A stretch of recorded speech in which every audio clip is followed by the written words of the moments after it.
Hello YouTube!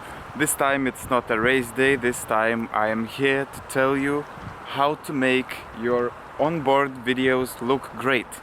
I'm using the GoPro action camera, and in this particular video I will tell you what settings you should set to get the best footage.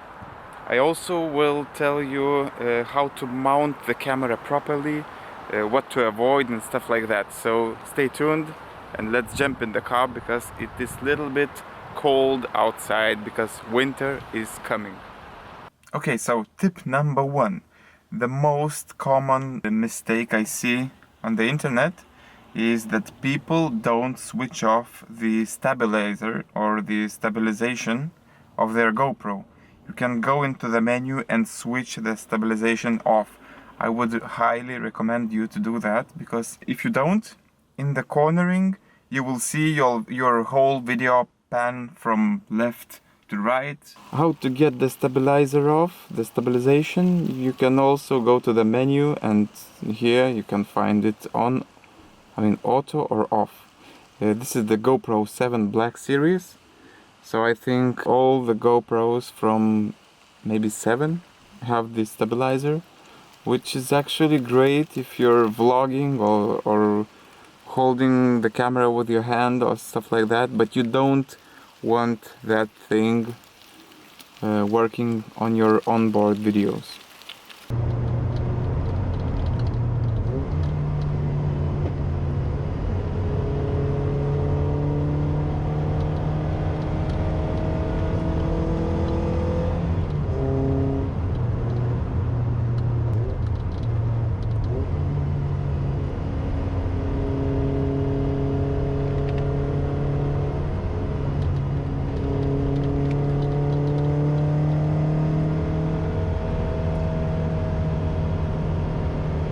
Another thing is make a perfect field of view. I usually make it linear. You can also get wide or super wide, but I would not recommend you to do that, because if you make it super wide and if you attach your GoPro somewhere on the rear window, you will get a lot of space that is actually not necessary for your video. You have to focus on your windshield to get the whole view of your whole windshield. Okay, now how do you change the field of view? First you go to the settings and then you see a FOV. There is a menu, a button, FOV, field of view. You press and you can select which one is the best for you. Super view is extremely wide.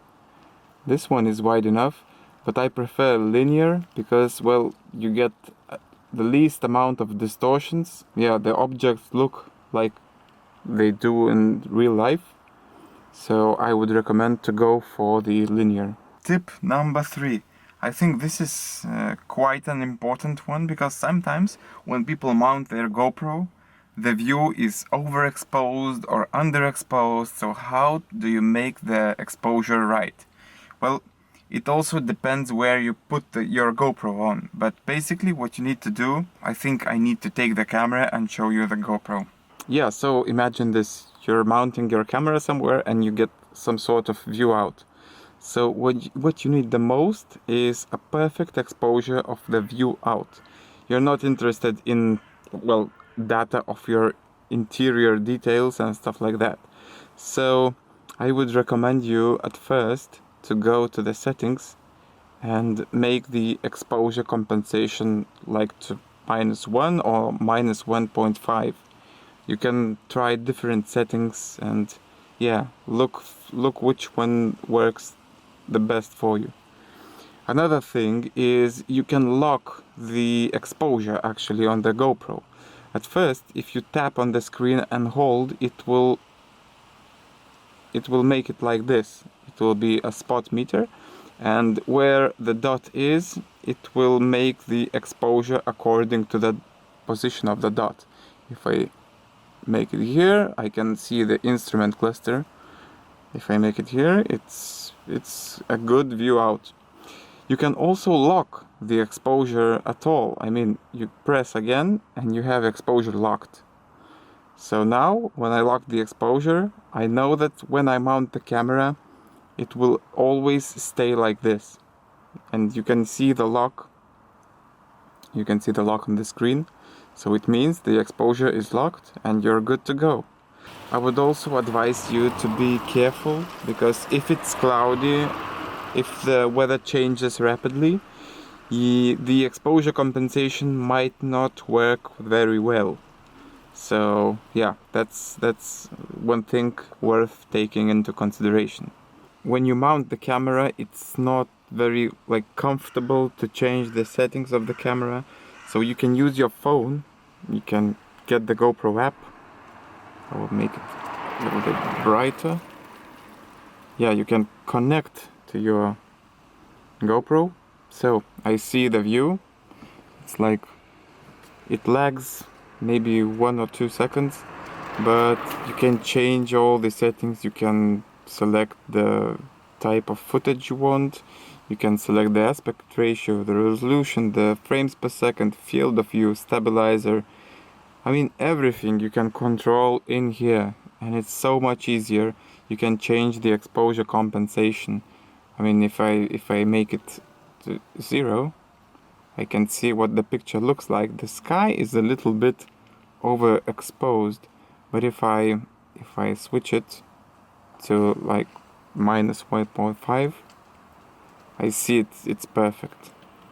So yeah, you can change the settings, and I would highly recommend to do that in your mobile phone.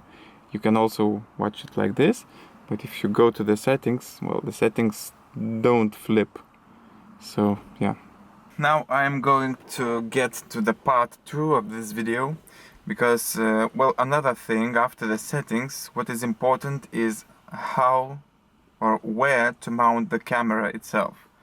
First of all, I would highly recommend you to use this mount, which has this rubber thing, because when you secure it in place, you put this rubber down, it feels very, very stable and very, very greatly secured.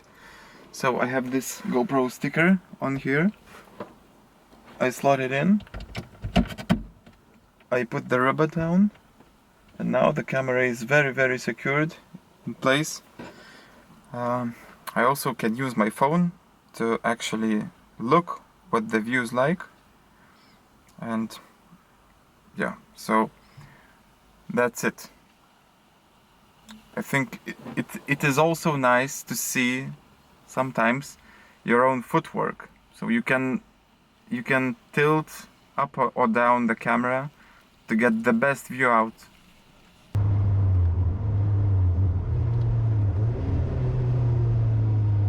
If I change the field of view to super view, I mean, look how crazy it looks now.